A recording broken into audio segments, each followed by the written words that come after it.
আসসালামু আলাইকুম প্রিয় দর্শক, বাংলাদেশের সুপার এইটে কোয়ালিফাই করাকে আরও বেশি সহজ করে দিল নেপাল এবং শ্রীলঙ্কা। কেন, কিভাবে, চলুন সেটাই আলোচনা করা যাক। প্রথমত, বাংলাদেশ দক্ষিণ আফ্রিকার বিপক্ষে হারলেও সুপার এইটে কোয়ালিফাই করা সহজই ছিল।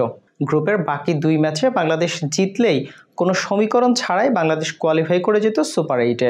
আর সেই সমীকরণটাকে আরও বেশি সহজ থেকে সহজতর করে দিল শ্রীলঙ্কা এবং নেপাল। ডি গ্রুপ থেকে বাংলাদেশের এখন সুপার এইটে কোয়ালিফাই করতে একমাত্র প্রতিপক্ষ নেদারল্যান্ডস। আজ যুক্তরাষ্ট্রের ফ্লোরিডায় শ্রীলঙ্কা এবং নেপালের ম্যাচ ছিল।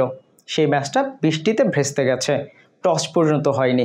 ঠিক এইটাই বাংলাদেশের সুপার এইটের কোয়ালিফাই করাকে আরও বেশি সহজ করে দিয়েছে। এক কথায় বলতে গেলে সমীকরণকে আরও বেশি কমিয়ে এনেছে। বাংলাদেশ এখন যদি শুধুমাত্র নেদারল্যান্ডসকে হারাতে পারে তাহলেই সুপার এইটে কোয়ালিফাই করে যাবে। এখন কথা হলো, নেপালের চেয়ে তো তুলনামূলক একটু শক্তিশালী নেদারল্যান্ডস। গত বিশ্বকাপে আমরা তাদের বিপক্ষে হেরেছি।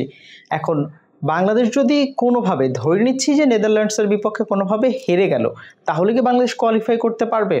হ্যাঁ, ধরে নিচ্ছি বাংলাদেশ যদি নেদারল্যান্ডসের বিপক্ষে হেরেও যায় এবং নেপালকে হারায়, তারপরেও বাংলাদেশ কোয়ালিফাই করতে পারবে। সুতরাং বাংলাদেশ যদি ডি গ্রুপ থেকে একটা ম্যাচ জিতে, তারপরেও বাংলাদেশ সুপার এইটে কোয়ালিফাই করবে। কিন্তু বাংলাদেশ যদি নেদারল্যান্ডসের বিপক্ষে হেরে যায়, সেক্ষেত্রে সেই হারটা হতে হবে কম মার্জিনে, মানে কম ব্যবধানে বাংলাদেশকে হারতে হবে। তাহলেই বাংলাদেশ সুপার এইটে কোয়ালিফাই করে যাবে। এই মুহূর্তে ডি গ্রুপের পয়েন্ট টেবিল যেটা বলছে, ইতিমধ্যেই 3 ম্যাচ থেকে 6 পয়েন্ট নিয়ে দক্ষিণ আফ্রিকা কোয়ালিফাই করে গেছে সুপার এইটে। 2 ম্যাচ থেকে 2 পয়েন্ট নিয়ে বাংলাদেশ আছে 2 নম্বরে। তাদের কারেন্ট রান রেট 0.075। 3 নম্বরে আছে নেদারল্যান্ডস, তারাও 2 ম্যাচ থেকে 2 পয়েন্ট নিয়েই আছে, তবে তাদের কারেন্ট রান রেটটা একটু কম, 0.024। আর বাকি দুই দল শ্রীলঙ্কা এবং নেপাল 1 পয়েন্ট করে নিয়ে 4 এবং 5 নম্বরে আছে।